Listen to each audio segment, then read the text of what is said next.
I've been in the shop for a while, and every time I hear someone say they bought a $30 refrigerant recovery kit and ended up with a busted valve, I feel that sting of regret. Link is in the description if you want to check the product details on Amazon. Those cheap alternatives often leave you stranded. So let's talk about whether the Robinair 34788NI Premier or 134a Refrigerant RRR machine feels like a smarter buy. When you're a technician or an avid DIYer working on car ASC systems, the first thing that makes you hesitate is the fear of spending a small amount on a recovery unit only to discover it can't handle the pressure spikes of modern high-voltage electric vehicles. I've seen that happen on a handful of jobs. A low-cost unit chokes on the refrigerant flow, you waste time, and the customer ends up with a service bill that's higher than expected.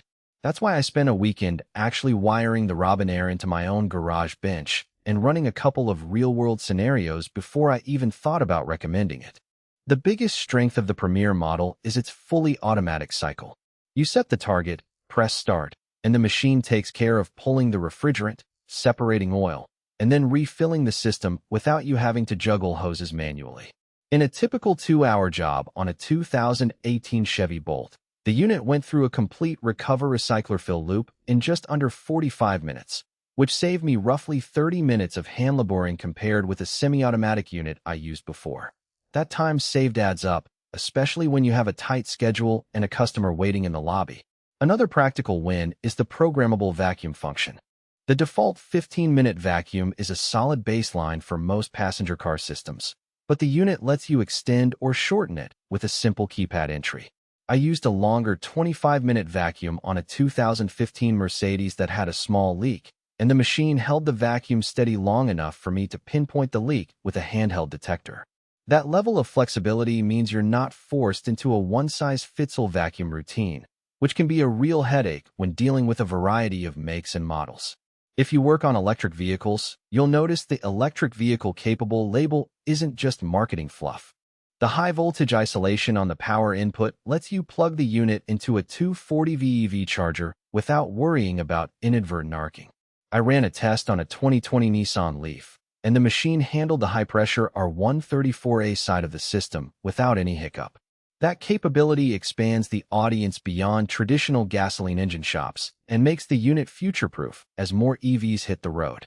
The flushing function also proved useful in a scenario where a customer's system had been contaminated with moisture after a DIY top-off. By running the liquid refrigerant flush for a few minutes, the machine cleared out the water droplets before I performed the final evacuation.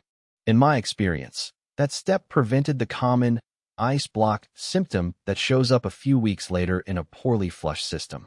Now, no tool is perfect, and the Premier does have a few practical trade-offs. First, the unit's footprint is larger than the handheld recoverers you might have seen on a shelf.